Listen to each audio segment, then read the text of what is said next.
Good evening. ಎಲ್ಲ ಹೇಗಿದ್ದೀರಾ? ಚೆನ್ನಾಗಿದ್ದೀರಾ ಅಂತ ಭಾವಿಸ್ತೀನಿ. ನಾನು ಕೂಡ ಸೂಪರ್ ಆಗಿದ್ದೀನಿ. ಇವತ್ತು ಸಂಜೆ ಲಾಗ್ ಮಾಡ್ತಾ ಇದ್ದೀನಿ. ಯಾಕೆ ಅಂದರೆ ನಾಳೆ ನಾನು ಶಿವಮೊಗ್ಗಗೆ ಹೊರಟಿದ್ದೀನಿ. ಇವಾಗ ಟೈಮ್ ಬಂದ್ಬಿಟ್ಟು 6:15 ಆಗಿದೆ. 6:15 ಅಂದರೆ ಇವಾಗ ನಾನು ತುಮಕೂರಿಗೆ ಹೋಗ್ತಿದ್ದೀನಿ. ತುಮಕೂರಿಗೆ ಹೋಗಿ ನಾಳೆ ಅಮ್ಮನ ಜೊತೆಗೆ ತುಮಕೂರಿಂದ ಶಿವಮೊಗ್ಗಕ್ಕೆ ಹೋಗ್ತಾ ಇದ್ದೀನಿ. ಬೆಳಿಗ್ಗೆ 6:15 ಟ್ರೈನಿಗೆ ಹೋಗ್ತಾ ಇದ್ದೀನಿ. ಶಿವಮೊಗ್ಗಕ್ಕೆ ಯಾಕೆ ಹೋಗ್ತಾ ಇದ್ದೀನಿ, ಏನು ಎತ್ತ ಎಲ್ಲನೂ ಈ ವಿಡಿಯೋದಲ್ಲಿ ನಾನು ತೋರಿಸಿದ್ದೀನಿ. ವಿಡಿಯೋನ ಕೊನೆ ತನಕ ನೋಡಿ. ಬನ್ನಿ, ನಾಳೆ ನಮ್ಮೂರು ತೋರಿಸ್ತೀನಿ. ಟೈಮ್ 6:15 ಆಗ್ತಾ ಬಂದರು. ಇನ್ನೂ ನನ್ನ ಮಗ ಮಲಗಿದ್ದಾನೆ. ಇವನು ಇವಾಗ ಎಪ್ಸಿ ರೆಡಿ ಮಾಡಿಸಿ ಕರ್ಕೊಂಡು ಹೋಗಬೇಕು. ಇನ್ನೂ ಬಸ್ ಹತ್ತೋ ಅಷ್ಟೊತ್ತಿಗೆ ಟೈಮ್ ಎಷ್ಟಾಗುತ್ತೋ ಇನ್ನೂ ನೋಡಬೇಕು.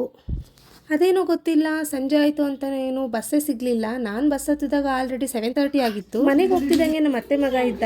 ಅವನ ಜೊತೆ ಚೆನ್ನಾಗಿ ಆಟ ಆಡ್ದ, ಡ್ಯಾನ್ಸ್ ಮಾಡ್ದ. ಏನಾಯಿತು? ಇಲ್ವಾ? ಏನಿಲ್ಲ. ನೆನ್ನೆ ನೈಟ್ ಮಲಗಬೇಕಾದ್ರೆ RCB ಟೀ ಶರ್ಟ್ ಹಾಕೊಂಡು ಮಲಗಿದ್ದ. ಎದ್ಮೇಲೆ ಟೀ ಶರ್ಟ್ ಇಲ್ಲ ಅಂತ ಅಮ್ಮನ ಹತ್ರ ಹೇಳ್ತಿದ್ದಾನೆ.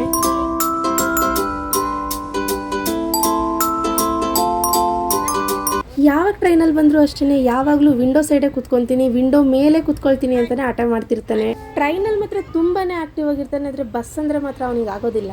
ಟ್ರೈನ್ ಕೂಡ ತುಂಬಾ ಫ್ರೀ ಇತ್ತು.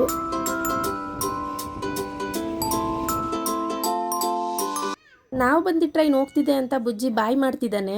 ನನ್ನ ಮಗ ಅಂತೂ ತುಂಬಾ ತರಲೆ. ಏನು ನೋಡಿದ್ರು ಅಲ್ಲಿ ಕುತ್ಕೋಬೇಕು, ಅದು ಬೇಕು, ಅದು ನೋಡಬೇಕು ಅಂತ ಹೇಳ್ತಾನೆ. ನೋಡ್ರಿ ಎಲ್ಲೆಲ್ಲಿ ಕುತ್ಕೊಂಡು ಏನೇನು ಮಾಡ್ತಿದ್ದಾನೆ ಅಂತ. ನಮ್ಮ ಮಾಮ ಬರ್ತಾರೆ ಅಂತ ಕಾಯ್ತಾ ಇದ್ದೆ. ಪೊಲೀಸ್ ಬಂದರು ಅಂತ ಹೇಳ್ಬಿಟ್ಟು ಸೆಲ್ಯೂಟ್ ಮಾಡ್ದ. ಫೈನಲಿ ಶಿವಮೊಗ್ಗಕ್ಕೆ ಬಂದ್ವಿ. ಮನೆಗೆ ಹೋಗೋ ಅಷ್ಟೊತ್ತಿಗೆ 12 o'clock ಆಗಿತ್ತು.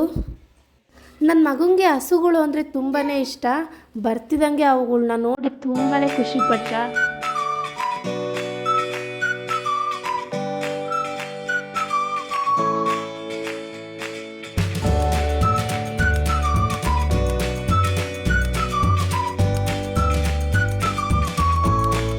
ಇವಾಗಲೇ ಕೋಳಿ ನೋಡ್ಬಿಟ್ಟು ನನಗೆ ಕೋಳಿ ಬೇಕು ಅಂತ ಕೇಳ್ತಿದ್ದಾನೆ. ಸಿಟಿಲಿ ಇದ್ದು ಅವ್ನು ಬರೀ ಅವನ ಹತ್ರ ಇರೋ ಟಾಯ್ಸ್ಗಳಲ್ಲೇ ಆಟ ಆಡ್ತಾ ಇದ್ದ. ಆದರೆ ಇವತ್ತು ಈ ಕೋಳಿ, ಹಸು ಅದರಲ್ಲೆಲ್ಲ ಖುಷಿಯಾಗಿ ನೋಡ್ಕೊತ ಫುಲ್ ಖುಷಿಯಾಗಿ ಆ್ಯಕ್ಟಿವ್ ಆಗಿದ್ದಾನೆ. ಇದನ್ನ ನೋಡಿ ನನಗೆ ತುಂಬ ಖುಷಿ ಆಗ್ತಾ ಇತ್ತು ಇವತ್ತು.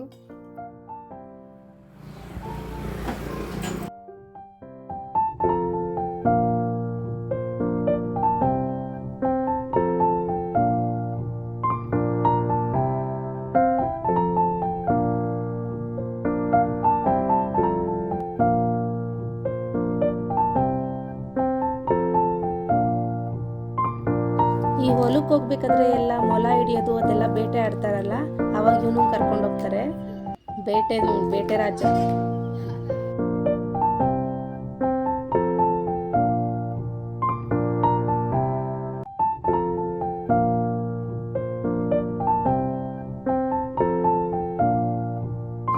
ನಾನು ನಿನ್ನೆ ಶಿವಮೊಗ್ಗಕ್ಕೆ ಬರ್ತೀನಿ ಅಂತ ಹೇಳಿದ್ದು ಇದೇ ಕಾರಣಕ್ಕೋಸ್ಕರನೇ.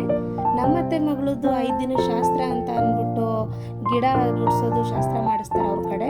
ಅದಕ್ಕೋಸ್ಕರ ನನ್ನ ಕೂಡ ಕರೆದಿದ್ರು. ಅದಕ್ಕೋಸ್ಕರ ಬಂದೆ ನಾನು.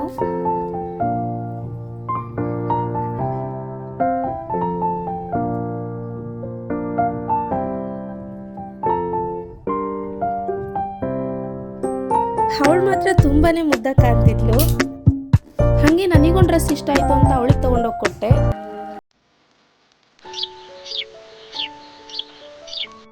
ಅವಾಗ ತಾನೇ ಶಾಸ್ತ್ರ ಮುಗಿಸ್ಕೊಂಡು ಕಂಕಣ ಕಟ್ಕೊಂಡು ಬಂದಿದ್ದೆ. ಇವಳು ಪೂರ್ತಿ ತಿಂತಾನೆ ಇದ್ದಾಳೆ, ಅದು ಅವಾಗಲಿಂದಲೂ. ನಮ್ಮನೇಲಿರೋ 7 ಹಸುಗಳಲ್ಲಿ ಇವಳೇ ಪುಟ್ಟಲಕ್ಷ್ಮಿ, ಚಿಕ್ಕವಳು. ಹಾಗೆ ನಾನು ಅವಳ ಜೊತೆ ಕೆಲವೊಂದು ಫೋಟೋಗಳನ್ನ ತಕ್ಕೊಂಡೆ.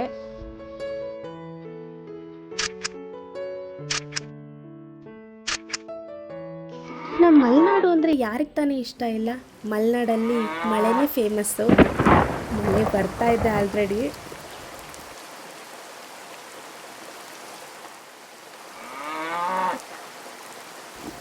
ಸಂಜೆ ಬೇರೆ ಆಯಿತು, ಮಳೆ ಬೇರೆ ಬರ್ತಿದೆ ಅಂತ ಹಸುಗಳೆಲ್ಲ ಮನೆಗೆ ಬಂದವು. ತಾತ ಇವಾಗ ಹಾಲು ಕರೀತಿದ್ದಾರೆ.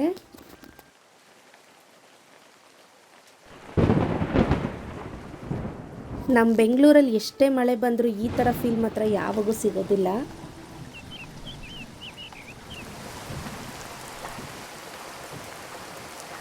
ಹಾಗೆ ಸ್ವಲ್ಪ ಮಳೆ ಕಮ್ಮಿ ಆಯಿತು ಅಂತ ಹೊರಗಡೆ ಹೋಗಿ ಬರೋಣ ಹೊಲ್ದ ಹತ್ರ ಅಂತ ಹೋಗ್ತಾ ಇದ್ವಿ.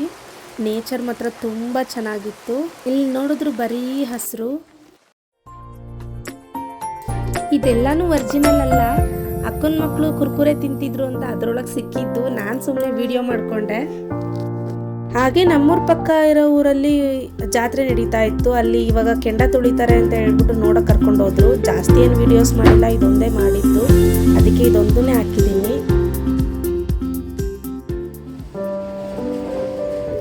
ಬರ್ಬೇಕಾದ್ರೆ ಎಷ್ಟು ಖುಷಿಯಾಗಿ ಬರ್ತೀವಿ, ಅದೇ ಹೋಗ್ಬೇಕಾದ್ರೆ ಅಷ್ಟೇ ಬೇಜಾರಲ್ಲಿ ಹೋಗ್ತೀವಿ. ತುಂಬ ದಿನ ಆದಮೇಲೆ ನಾನು ನಮ್ಮ ಊರಿಗೆ ಹೋಗಿದ್ದೆ. ನನಗಂತೂ ತುಂಬಾ ಖುಷಿ ಆಯಿತು. ಅದೇನೂ ಗೊತ್ತಿಲ್ಲ, ಮಳೆ ಬರ್ಬೇಕಾದ್ರೆ ಆ ಮಣ್ಣಿನ ಸ್ಮೆಲ್ ಮಾತ್ರ ತುಂಬಾ ಚೆನ್ನಾಗಿರುತ್ತೆ. ನನಗಂತೂ ತುಂಬಾ ಇಷ್ಟ ಅದು. ನಮ್ಮೂರು, ನಮ್ಮ ಮಲೆನಾಡು ನಿಮ್ಗೆ ಇಷ್ಟ ಆಯಿತು ಅಂದರೆ ಪ್ಲೀಸ್ ನಮ್ಮ ವೀಡಿಯೋಕ್ಕೊಂದು ಲೈಕ್ ಮಾಡಿ, ಶೇರ್ ಮಾಡಿ, ಹಾಗೂ ಕಮೆಂಟ್ ಮಾಡಿ. ನೀವಿನ್ನು ನನ್ನ ಚಾನಲ್ನ ಸಬ್ಸ್ಕ್ರೈಬ್ ಮಾಡ್ಕೊಂಡಿಲ್ಲ ಅಂದರೆ ಪ್ಲೀಸ್ ಇವಾಗಲೇ ನನ್ನ ಚಾನಲ್ನ ಸಬ್ಸ್ಕ್ರೈಬ್ ಮಾಡ್ಕೊಳ್ಳಿ. ಈ ವಿಡಿಯೋನ ನಾನು ಇಲ್ಲಿಗೆ ಎಂಡ್ ಮಾಡ್ತಾ ಇದ್ದೀನಿ.